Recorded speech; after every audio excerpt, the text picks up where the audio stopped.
सभी को नमस्कार। राजकीय महाविद्यालय के यूट्यूब चैनल में आपका फिर से स्वागत है। आज हम अध्ययन करेंगे बिजनेस फोरकास्टिंग का व्यावसायिक पूर्वानुमान, जो कि आपके बिजनेस बजटिंग का जो पेपर है उसमें यूनिट 3 के अंदर ये टॉपिक आपको दिया हुआ है। ये टॉपिक करने के साथ ही हमारी 3rd यूनिट जो है वो कंप्लीट हो जाएगी।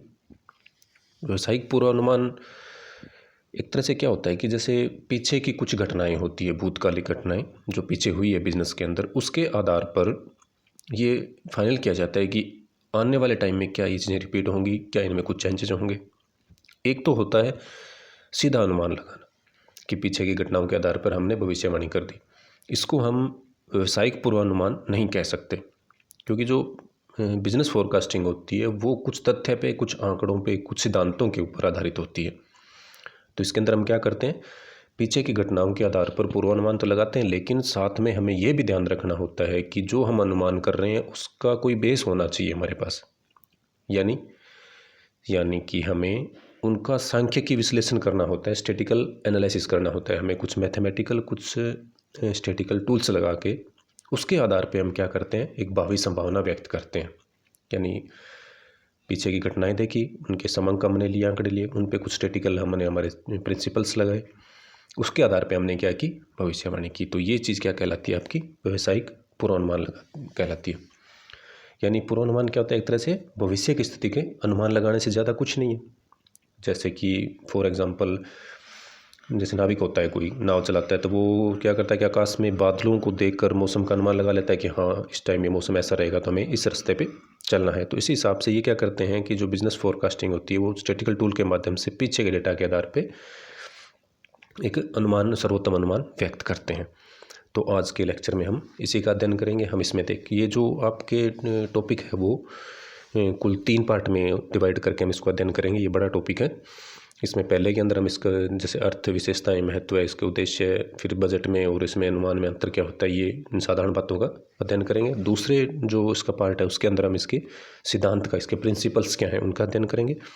और तीसरे पार्ट के अंदर हम इसकी जो विधियां हैं, यानी कौन सी वो स्टैटिकल्स या मैथमेटिकल्स या इकोनॉमिक जो विधियां हैं जिसके आधार पर व्यावसायिक पूर्वानुमान किए जाते हैं, हम उसका अध्ययन करेंगे। तो आज का जो ट्यूटोरियल है वो स्टार्ट करते हैं हम इसके अर्थ और इसके विशेषताओं के साथ।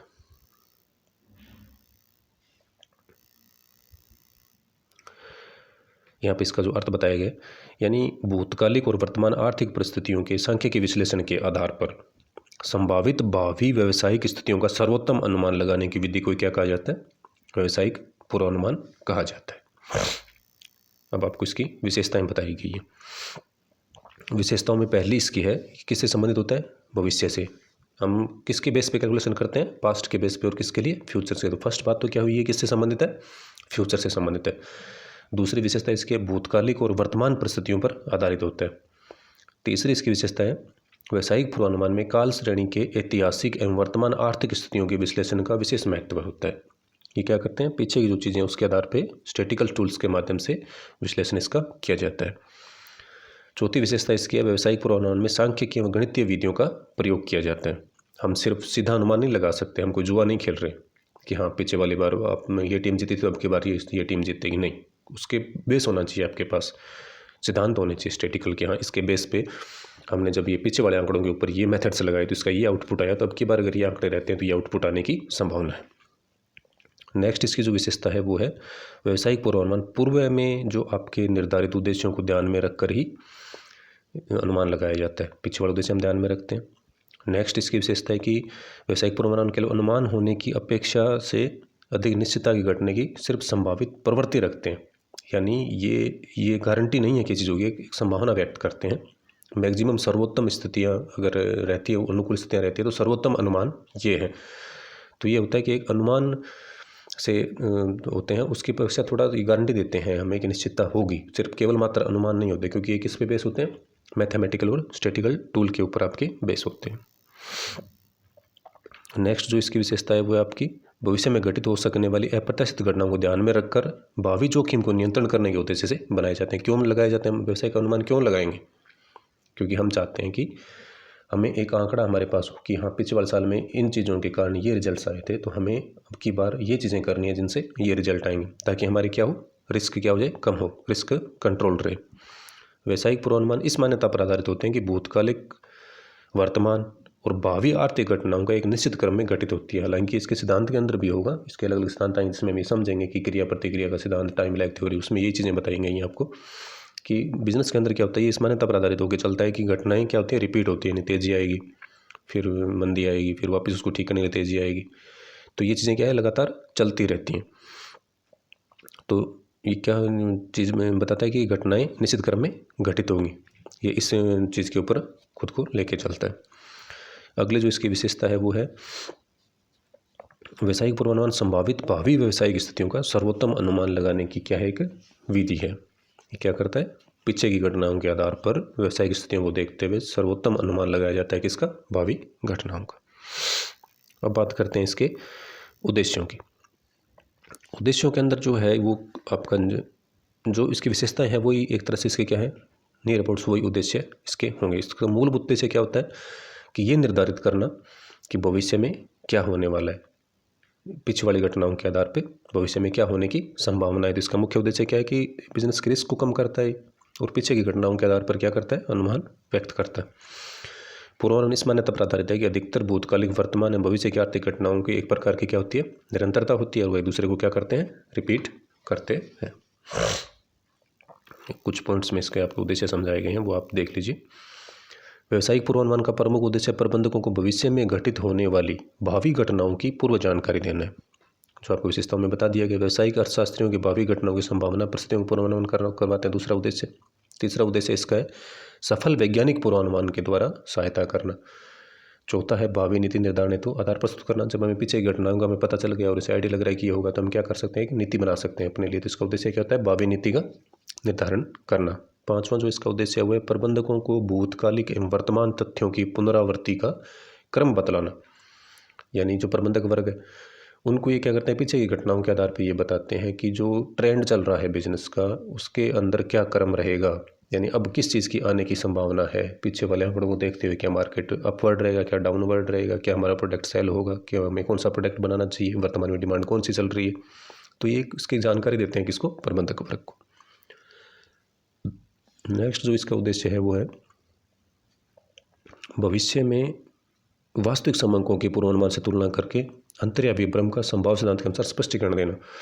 केवल मात्र ये संभावनाएं नहीं व्यक्त करते, ये क्या करते हैं भाई, जो अंतर है उसका भी क्या करेंगे, स्टैटिस्टिकल टूल्स के माध्यम से उसका एनालिसिस करेंगे कि जो विभ्रम या इनमें अंतर आ रहा है वो किस कारण से आ रहा है। तो उसके लिए संभावना सिद्धांत के आधार पर स्पष्टीकरण भी देते हैं।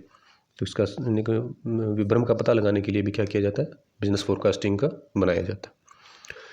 अगला जो उद्देश्य है वो है प्रायिकता या संभावना सिद्धांत के आधार पर पूर्वानुमानों में विभ्रम की मात्रा का अनुमान लगाना, जो आपको पिछले टॉपिक में बता दिया गया। नेक्स्ट जो है व्यवसाय को भावी व्यावसायिक जोखिमों पर नियंत्रण करने एवं उन अड़चनों से सुरक्षा प्राप्त करने में सहायता प्रदान करना, यही इसका मुख्य उद्देश्य होता है। क्योंकि कोई बिजनेस फोरकास्टिंग क्यों करेगा एक बिजनेसमैन, भविष्य के रिस्क को मिनिमाइज करने के लिए। नेक्स्ट इसकी जो उद्देश्य है वो है व्यवसाय में अधिकतम लाभ के उद्देश्य को पूरा करना, जो कि हर बिजनेस का होता है। व्यवसायिक नियोजन और नीति निर्धारण में सहयोग देना। जब हमें पता होगा घटनाओं का, तो हम नीतियाँ क्या कर सकते हैं और ज़्यादा बढ़िया बना सकते हैं। अब बात आती है व्यवसायिक पूर्वानुमान का महत्व क्या है। महत्व के अंदर भी जो इसके हमने अब अर्थ और उद्देश्य देख लिया, तो उसके आधार पे हम इसके महत्व को भी आसानी से लिख सकते हैं। तो सबसे पहला तो इसका महत्व क्या है, व्यवसायिक परिवर्तन का आधार, बेसिस ऑफ बिजनेस प्रमोशन। मतलब नवीन व्यवसाय को प्रारंभ करने से पूर्व सरकार की नीति, व्यवसायिक नीतियाँ, पूंजी बाजार, कच्चे माल की उपलब्धता, लेबर्स हैं या नहीं है, कंज्यूमर किस प्रकार का है, इन सब का क्या करना पड़ता है, अनुमान लगाना पड़ता है। और इस सब के अनुमान के लिए क्या करता है, बिजनेस फोरकास्टिंग बेस स्टेप के रूप में कार्य करता है। दूसरा इसका महत्व जो है पूंजी संरचना का आधार, बेसिस ऑफ कैपिटल स्ट्रक्चर। व्यवसाय के रूप चलने के लिए हमें दीर्घकालीन में कितनी पूंजी की आवश्यकता रहेगी, अल्पकाल में वर्किंग कैपिटल कितनी चाहिए, इन सब के आधार पे पूंजी की किस हिसाब से हमें कितनी मुद्रा चाहिए, स्टॉक्स हमें क्या चाहिए, इन्वेस्टर हमारे किस टाइप के हैं। तो ये सारी चीज़ों के लिए आधार में क्या करता है, एक बेस के रूप में कार्य करता है। तो पूर्वानुमान से हम क्या कर सकते हैं, इसका निर्धारण आवश्यक हो जाता है और आसान भी। अगला जो इसका महत्व है वो विभिन्न विकल्पों में चुनाव का आधार, base of selection among available alternatives. व्यवसाय आरंभ करने से पूर्व व्यवसायी के सामने क्या होते हैं, बहुत सारे विकल्प होते हैं, ये कर सकते हैं, ये कर सकते हैं, हमें ये करना चाहिए, इसमें ये फ़ायदा है, इसमें ये नुकसान है। तो इससे क्या होता है कि वो व्यावसायिक पूर्वानुमान के द्वारा सर्वश्रेष्ठ विकल्प का चुनाव कर सकता है। वो पीछे की घटनाएं देखेगा, उसके आधार पर अपने आंकड़े तैयार करेगा और देखेगा कि ये चीज़ ज़्यादा बेनिफिशियल है, यानी श्रेष्ठ विकल्प का वो चुनाव कर सकता है। अगला जो इसका महत्व है वो है प्रबंध के निर्णयों का आधार, बेसिस ऑफ मैनेजरियल डिसीजन। जैसे एक बिजनेसमैन होता है, उसको बहुत से डिसीजन लेने पड़ते हैं कि क्या इस प्रोडक्ट को बेचना चाहिए, क्या इसको बंद करना चाहिए, क्या नया प्रोडक्ट बाजार में लाना है। तो इन सब चीज़ों को निर्णय लेने के लिए, चाहे उत्पादन की बात हो, चाहे मार्केटिंग की बात हो, चाहे फाइनेंस की बात हो, तो इन सब को निर्णय करने के लिए कुछ ना कुछ उन्हें डेटा चाहिए, उसके आधार पर तो निर्णय लिए जाते हैं। आँख बंद करके तो आप बिजनेस में निर्णय ले नहीं सकते। तो इसके लिए आधार कौन प्रस्तुत करता है, बिजनेस फोरकास्टिंग या बिजनेस प्लानिंग। नेक्स्ट जो इसकी इंपॉर्टेंस है वो है व्यापार चक्रों की से सुरक्षा, जो कि आपको शुरू में बताया कि क्या करता है, आंकड़ों के आधार पे हमारे सामने प्रस्तुत करता है सूचना। तो उसके आधार पे हम क्या करते हैं, बिजनेस भविष्य की जो रिस्क है उसको क्या करते हैं, हम मिनिमाइज़ करते हैं। हमें पता है कि अभी तेज़ी का दौर खत्म हुआ है, अब धीरे धीरे क्या होगा, मंदी आनी स्टार्ट होगी, तो हम अपना प्रोडक्शन थोड़ा कम कर लेंगे। या हमें पता है कि मंदी के बाद में गवर्नमेंट प्रयास कर रही है मार्केट ऑपर्स करने की, तो धीरे धीरे तेज़ी आने की संभावना है, तो उस चीज़ का प्रोडक्शन करके स्टॉक कर लिया जाए ताकि बाद में सेल में दिक्कत ना आए। तो ये क्या करता है, व्यापार चक्रों से सुरक्षा या उतार चढ़ाव से सुरक्षा प्रदान करता है। जैसे कि तेजी, मंदी, प्रतिसार, व्यवसाय के ठहराव आदि के बारे में एक अग्रिम जानकारी हमें मिल जाती है, तो हम उसको तुलनात्मक रूप से कुछ कम कर सकते हैं। हालांकि हम उसको मिटा तो नहीं सकते, हम ऐसा तो नहीं है कि बिजनेस में लॉस होने वाले उसको बिल्कुल कवर कर लेंगे। अगर मंदी आएगी तो मंदी तो हर बिजनेस में आएगी, लेकिन क्योंकि हमें पहले पता चल गया बिजनेस फोरकास्टिंग के कारण, तो हम उसको, उसका जो भार है वो हमारे तुलनात्मक रूप से क्या आता है, कम आता है। मांग और पूर्ति में संतुलन, balance between demand and supply. आपको पता है कितनी डिमांड रहने वाली है, आप उसके हिसाब से प्रोडक्शन कर रहे हैं, उसके हिसाब से आप सप्लाई कर रहे हैं। तो इन चीज़ों में क्या रहती है कि पूर्ति और मांग के अंदर संतुलन बना रहता है। नेक्स्ट जो आपका है व्यावसायिक सफलता का आधार, जब ये सारी चीज़ें आप कंट्रोल करके चलें, बिजनेस के जितने भी पार्ट हैं उनकी आपको सूचनाएँ हैं, जितने भी आपके बिजनेस के अंग हैं उनकी सबकी सूचनाएँ हैं, उनकी भूतकालीन घटनाओं के आधार पर ये पता है कि ये भविष्य में भी होने वाला है, तो क्या करोगे आप, सही मैनेजमेंट करोगे। जब मैनेजमेंट सारा सही चल रहा है तो बिजनेस क्या होगा, सक्सेसफुल होगा। तो ये थे इसके महत्व के पॉइंट। अगला इसके अंदर जो आता है वो है उत्पादन लागत में मितव्ययता, इकोनॉमिक इन प्रोडक्शन कॉस्ट। व्यावसायिक उतार चढ़ाव से होने वाले आने से हम बच जाते हैं, तो हमारी कॉस्ट भी क्या रहेगी, सही रहेगी। आपको पता है कि बाद में डिमांड रहने वाली है, तो आप क्या करोगे, पैमाने की बचतों का रिटर्न ऑन स्केल का लाभ प्राप्त कर सकते हैं। नेक्स्ट इसका है जो महत्व, सांख्यिकी और वैज्ञानिक विधियों के आधार पर किए गए विशुद्ध पूर्वानुमान व्यवसाय में योजनाबद्ध विकास में सहायक होते हैं। क्योंकि केवल मात्र सिर्फ सूचना नहीं होती है इस चीज़ की कि क्या होने वाला है, इनके पीछे कुछ सिद्धांत, कुछ इनकी विधियाँ होती है। तो ये क्या करते हैं कि योजनाबद्ध विकास में सहायता करते हैं। इसका महत्व है ताकि बिजनेस क्या होता है, सक्सेसफुल होता है। ये एक प्रभावी अस्त्र के रूप में काम आता है और विक्रय और समन्वय, यानी एक तरह से जब आप हर चीज़ की प्लानिंग कर रहे हैं तो जितने भी सेक्टर, उन सब सेक्टर्स के लिए इसका क्या है, जो है इसकी महत्व है। अब बात आती है कि इसकी मान्यताएं, एजम्पशंस क्या है। तो सबसे पहले तो आपका इसका आता है कि समंकों में नियमितता या क्रमागति होनी चाहिए।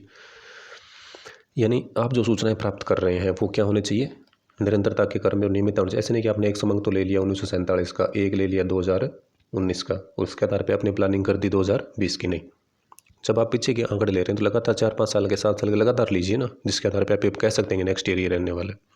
दूसरा इसकी जो मान्यता है भूतकालिक आर्थिक घटनाओं की नियमित रूप से पुनरावृत्ति होने की मान्यता। ये किस बेस पे चलता है कि हाँ पीछे ये हुआ था तो अब ये होगा। हो सकता है किसी साल में ये चीज़ें ना हो, लेकिन मैक्सिमम जो इकोनॉमिक आप टूल्स यूज़ कर रहे हैं, तो जो आर्थिक सिद्धांत हैं वो क्या करते हैं, खुद को रिपीट तो करते हैं। तो संभावना या मान्यता होती है, ये गारंटी नहीं होती। तीसरी मान्यता इसकी जो भूतकालीन घटनाओं का वर्तमान परिप्रेक्ष्य में समायोजन आवश्यक होता है। केवल मात्र आप जैसे आज से 7 साल पहले मान आंकड़े ले लिए हमने और उसके आधार पे आज कर रहे हैं, तो आज के मार्केट ट्रेंड के हिसाब से उपभोक्ता का आज की जो नेचर है, आज की जो संस्कृति है, तो कुछ चीज़ों को आपको क्या करना पड़ता है, इसमें समायोजन भी करके चलना पड़ता है। तो इन मान्यताओं के आधार पर हम क्या करते हैं, व्यावसायिक पूर्वानुमान करते हैं। अब बात आती है व्यावसायिक पूर्वानुमान की सीमाएँ क्या है, लिमिटेशंस क्या है। इसकी जो लिमिटेशन है वो पहली है, व्यावसायिक पूर्वानुमान एक पूर्ण अथवा यथार्थ विज्ञान नहीं है। जैसे साइंस के अंदर हम कहते हैं कि कोई वस्तु अगर ऊपर फेंकी जाएगी तो वो नीचे आएगी, गारंटेड। लेकिन इसमें हम क्या करते हैं, केवल मात्र पूर्वानुमान करते हैं और संभावना व्यक्त करते हैं कि ये चीज़ होगी। 100% आप श्योरिटी नहीं कह सकते कि हाँ ये चीज़ होगी ही, डिपेंड कर रहा है मार्केट के ऊपर। तो एक तरह से ये क्या है, विशुद्ध विज्ञान ना होकर सामाजिक विज्ञान है। नेक्स्ट जो इसकी सीमा है, व्यावसायिक परिवर्तनों की गति सदैव नियमित नहीं होती। जो आपको बताया था पीछे की मान्यता के अंदर कि क्या करना पड़ता है, हमें इसमें कुछ समायोजन लेके चलने पड़ते हैं। जरूरी नहीं है कि जो पीछे जो ट्रेंड्स देखने को मिला है वो वापस से रिपीट होगा। उसके कारण कुछ भी हो सकते हैं, आर्थिक हो सकते हैं, सामाजिक हो सकते हैं, राजनीतिक हो सकते हैं, भौगोलिक कारण हो सकते हैं। हमने कुछ ट्रेंड्स बनाए लेकिन अब की बार अतिवृष्टि और अनावृष्टि हो गया, काल पड़ गया या भूकंप आ गया, तो सारे ट्रेंड्स क्या रह जाते हैं, हमारे धरे रह जाते हैं। तो ये सिर्फ केवल क्या होते हैं, जो हम बताते हैं नियमित नहीं होते, मोस्टली नियमित होते हैं, सदैव नियमित नहीं हो सकते। अगली जो इसकी मान्यता है वो है व्यावसायिक पूर्वानुमान सामान्य कथन मात्र होते हैं एक तरह से, यानी क्या करते हैं, एक संभावना मात्र व्यक्त करते हैं। नेक्स्ट जो इसकी सीमा है वो है व्यावसायिक पूर्वानुमानों की अंतर्निहित मान्यताएं सदैव पूरी नहीं होती, जो कि अब अभी 3 मान्यताएं बताई गई थी और ये मोस्टली क्या होती हैं, पूरी नहीं हो सकती। पर्याप्त एवं आवश्यक मात्रा में तथ्यों का उपलब्ध न होना, आपको सोचना चाहिए, आप बिजनेस कर रहे हैं, पीछे के 10 साल के आंकड़े चाहिए। अब आंकड़े तो मिल जाएंगे थोड़े बहुत, लेकिन ऑथेंटिक है या नहीं है, जो आपको प्रोवाइड करा रहा है वो सही है या नहीं है, इस बात की क्या गारंटी है। तो जो इसके चीज़ें हमें चाहिए वो उपलब्ध नहीं हो पाती हैं। व्यवसायिक पूर्वानुमान के लिए आवश्यक साधनों की सीमितता है। हर बिजनेसमैन ये चीज़, छोटा बिजनेस में ये चीज़ करनी पॉसिबल नहीं हो पाती है। व्यक्तिगत पक्षपात की संभावना, अब जो बिज़नेस फोरकास्टिंग कर रहा है मैनेजमेंट वर्क के लिए, अब वो खुद ही किसी अपनी थ्योरी से बायस्ड है, वो तो मान के चलता है मेरे को तो लग रहा है तेज़ी आएगी। अब वो आंकड़े भी कैसे प्रस्तुत करेगा, तेज़ी के टाइप के प्रस्तुत करेगा। या कोई बिजनेस फोरकास्टिंग करने वाला है, वही मान के चल रहा है कि निराशावादी है कि नहीं मंदी आने वाली है, तो वो आंकड़े वो संभावना भी कैसी व्यक्त करेगा मंदी की। तो इसमें क्या होता है कि सिद्धांत के साथ साथ व्यक्तिगत पक्षपात होने की संभावना भी रहती है। हालांकि ये चीज़ किसी में भी हो सकती है। अब कोई भी अगर डॉक्टर भी है, अगर वो पक्षपात कर रहा है और मान के चल रहा है कि नहीं इसके तो मलेरिया है और वो ट्रीटमेंट उसी का लेकर, तो हालांकि इसकी कमी न होकर हर आर्थिक सिद्धांत की ये कमी है कि व्यक्तिगत पक्षपात की संभावना रहती है। अगला जो इसका है वो है सीमा, जो व्यावसायिक पूर्वानुमान का तथ्यों के विश्लेषण निर्वचन के साथ अनुमान पर अधिक निर्भर होती है। ये यानी एक तरह से निर्वचन की बजाय क्या करते हैं, ये संभावना पर ज़्यादा फोकस होती है। शॉर्ट में हालांकि आपके सिलेबस में इसकी पूर्वानुमान की प्रक्रिया का डायरेक्ट टॉपिक तो नहीं लिखा हुआ है, लेकिन आप थोड़ा सा समझ लीजिए कि कैसे किया जाता है। तो हम क्या करते हैं कि सबसे पहले तो हम देखते हैं बिजनेस फोरकास्टिंग करनी कैसे, तो हमें क्या पता होना चाहिए कौन से कार्य के लिए हम कर रहे हैं, हमारे बिजनेस के कौन सा बिजनेस है उसके लिए कर रहे हैं, फिर उसके उद्देश्य निर्धारित करते हैं, फिर अवधि का, फिर क्षेत्र का, फिर हम देखते हैं कि संबंधित फैक्टर कौन कौन से, फिर हम उससे संबंधित आवश्यक और विश्वसनीय सूचनाएं एकत्रित करते हैं, फिर उसका अध्ययन करते हैं कि किस मार्केट्स के लिए हमें चाहिए, पूर्ण प्रतियोगिता के लिए चाहिए, पूर्ण के लिए चाहिए, एकाधिकार के लिए चाहिए। फिर जो हमारे जो सिद्धांत, हमारे जो टूल्स हैं इकोनॉमिक, उसका हमें जानकारी होनी चाहिए। फिर उन विधियों के माध्यम से उनका अध्ययन करते हैं, फिर आंकड़ों का संकलन करते हैं। उन आंकड़ों के आधार पर जो मैथमेटिकल्स और इकोनॉमिक टूल्स हमें जो लगाने स्ट्रेटिकल, उनका आधार पर उसके निर्वचन करते हैं और उसके आधार पर एक आधार वर्ष के आधार चूज़ करके उसके आधार पे जो हमारी मान्यताएं उनको साथ में लेके और उन आंकड़ों का विश्लेषण, निर्वचन और निष्कर्ष प्राप्त करते हैं, और फिर उसके आधार पे हम एक व्यावसायिक पूर्वानुमान लगाते हैं।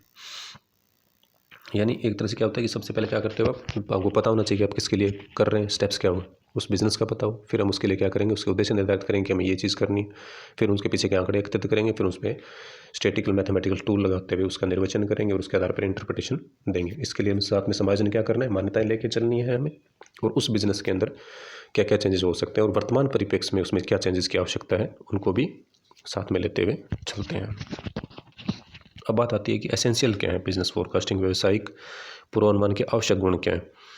यानी एक आपको अच्छा पूर्वानुमान करना है तो उसके लिए आप किन किन बातों का ध्यान होना चाहिए, कौन कौन से गुण आपके अंदर होने चाहिए। व्यावसायिक पूर्वानुमान वैज्ञानिक पद्धति पर आधारित हो। सबसे पहली बात, केवल मात्र आप संभावना नहीं कह सकते, आपको भविष्य बताने वाले कोई ज्ञाता थोड़ी है।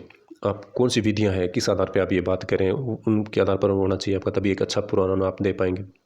विशुद्ध व्यावसायिक पूर्वानुमान है तो उपयुक्त सांख्यिकी विधियों का यथोचित प्रयोग किया जाना चाहिए। सिर्फ आप अपने पक्षपातपूर्ण निर्णय नहीं, विधियों के आधार पर आपको निर्णय देना होता है। पूर्वानुमान विशुद्ध और पर्याप्त तथ्यों एवं समंकों के विश्लेषण पर आधारित हो तो वो क्या होगा, एक अच्छा पूर्वानुमान होगा। यानी आवश्यक गुण क्या होना चाहिए, वैज्ञानिक पद्धति पर सांख्यिकी विधियों का ज्ञान होना चाहिए और पीछे की सूचनाएं पर्याप्त मात्रा में हमारे पास होनी चाहिए। ऐसे नहीं कि पीछे के 1 साल का डाटा उठा लिया आपने और उसके आधार पे आपने 2020 की संभावना व्यक्त कर दी। नहीं, पीछे के 6-7 साल का डाटा आपने लिए, उसके आधार पे आपने ये कहा कि 2020 में ये होने की संभावना है। पूर्वानुमान व्यक्तिगत पक्षपात से रहित होना चाहिए। पूर्वानुमान दीर्घकालिक सुस्पष्ट उद्देश्यों पर आधारित होना चाहिए।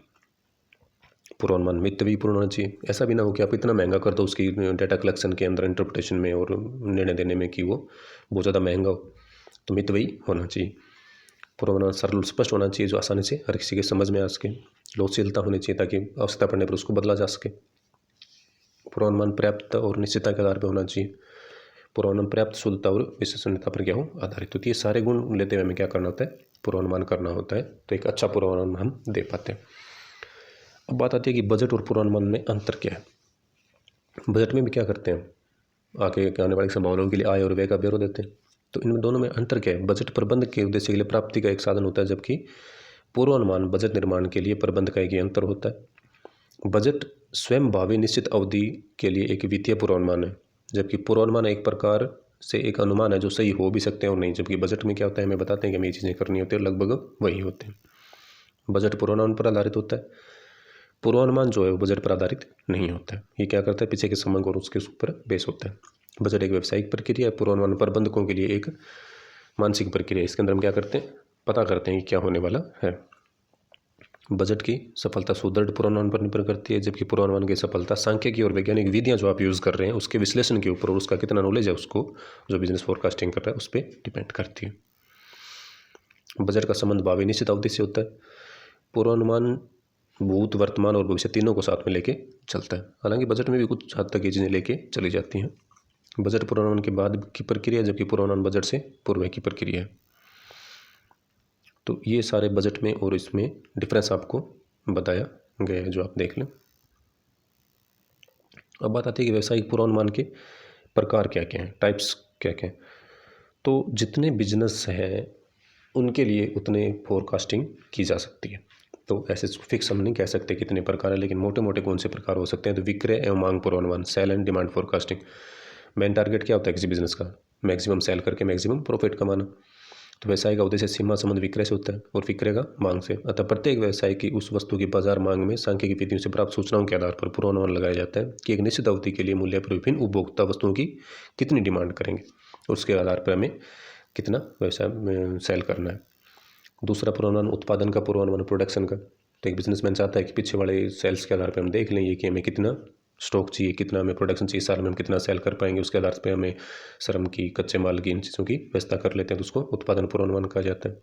लागत पूर्वानुमान, उत्पादन पूर्वानुमान के पश्चात उत्पादन की विभिन्न लागतें होती है अलग अलग, उसके आधार पर क्या है अनुमान लगाया, जिससे आपकी प्राइम कॉस्ट होगी, फैक्ट्री कॉस्ट होगी, सेलिंग डिस्ट्रीब्यूशन कॉस्ट होगी, इन सब का अलग अलग पता लगा लिया जाता है। तो उसको क्या कहा जाता है, आपका लागत पूर्वानुमान कहा जाता है। फिर अब बात आती है वित्तीय पूर्वानुमान की कि ये सारी चीज़ें फाइनल कर ली, अब हमें फाइनेंस कहाँ से मिलेगा, वित्त कहाँ से उपलब्ध होगा, अल्पकालीन चाहिए, दीर्घकालीन चाहिए, अल्पकालीन कितना चाहिए, दीर्घकालीन कितना चाहिए, इन सब का पूर्वानुमान वित्तीय पूर्वानुमान कहलाता है।